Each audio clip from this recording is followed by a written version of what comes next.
Saat ini kami sudah kehadiran Kiai Syarif Ahmad Najih. Kami persilakan kepada narasumber untuk bertanya langsung. Silakan. Silakan, mungkin ada Bang Fadli, Bang Hussein. Oke.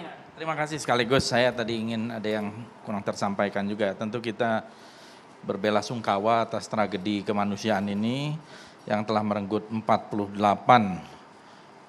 napi, ya. Artinya kita harus akui bahwa ini adalah sebuah kegagalan melindungi jaminan keselamatan dari para napi sehingga 48 orang menjadi korban. Nah, terkait itu saya kira ini Pak Kiai, kita kan tahu bahwa di dalam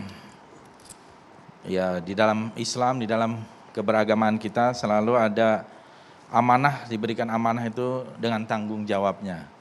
Artinya mereka yang diberikan amanah tentu satu paket dengan tanggung jawab. Tidak bisa mau enaknya saja berkuasa, tapi tidak mau menanggung akibat dari kekuasaan itu. Nah, bagaimana Pak Kiai melihat orang yang telah diberikan amanah tetapi tidak dapat memberikan apa yang dijanjikan untuk perbaikan, ya, untuk segala macam yang dijanjikan, ya, dan bahkan membuat mungkin masyarakat semakin justru sengsara dan sebagainya gitu ya. Ini persoalan amanah dan tanggung jawab ini di dalam Islam. Dan kalau seorang ya pemimpin misalnya yang diberi tanggung jawab itu tidak mampu, apa yang biasanya dilakukan? Ya, terima kasih. Ya. Assalamualaikum Pak Kiai. Waalaikumsalam warahmatullahi wabarakatuh. Terima kasih bisa bertemu Pak Kiai malam ini. Kejadian ini merupakan musibah. Di iman saya pribadi mengatakan innalillahi wa inna ilaihi rajiun. Ada banyak ayat, kebetulan saya Islam, di Al-Quran yang bicara mengenai keadilan. Janganlah karena kebencian kita kepada suatu kaum menjadikan kita menjadi tidak adil. Bahkan terkait dengan kesaksian pun Al-Quran juga mengatakan begitu tegas. Beritakanlah yang benar, ya. Jadilah saksi-saksi yang menginformasikan kebenaran yang hakiki.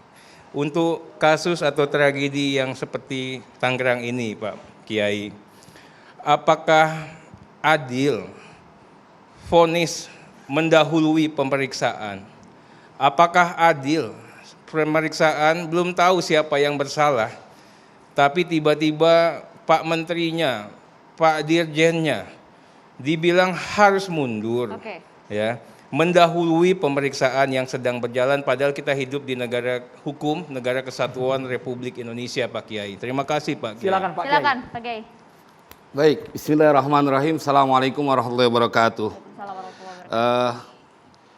Satu yang harus saya ingatkan bahwa kita sedang berduka dan tawanan dalam versi Al-Quran adalah orang-orang yang sangat diperhatikan oleh Allah.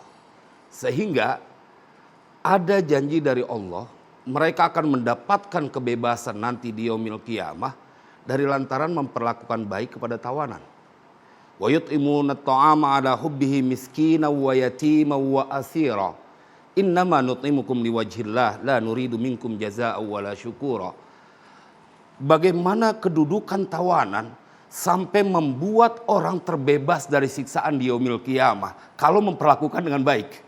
Fakta yang sekarang sedang terjadi di Indonesia dan kita berduka, mudah-mudahan semuanya adalah orang-orang yang husnul khatimah. Amin. Karena mereka pada saat ditawan, mereka adalah orang yang disebut, kalau mereka menerima keadaannya, orang-orang yang disebut kekasih Allah.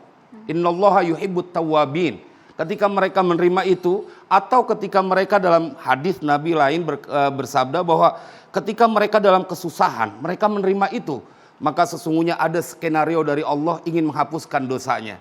Nah, kenyataan yang sekarang bahwa orang-orang yang sedang berduka adalah orang-orang yang mereka tidak ada kesempatan untuk memperbaiki diri lagi karena memang ada kenyataan musibah yang begitu besar. Bagaimana Islam memandangnya?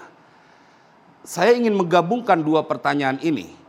Karena di dalam Sahih Bukhari jelas kullukum ra'in wa kullukum mas'ulun an ra'iyatihi. Semua akan dimintakan pertanggungjawaban.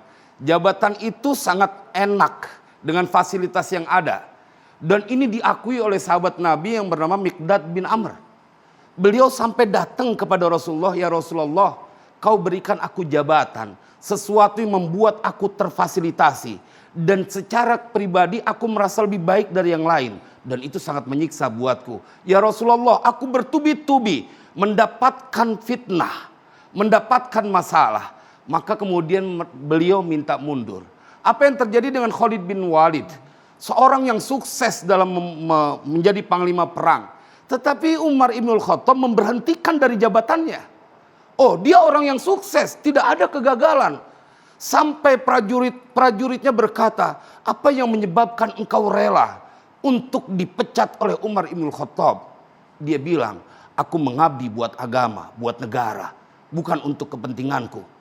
Maka aku tahu pasti Umar Ibnul Khattab punya maksud. Dan maksudnya adalah karena saat itu semua prajurit telah mengkultuskan dia.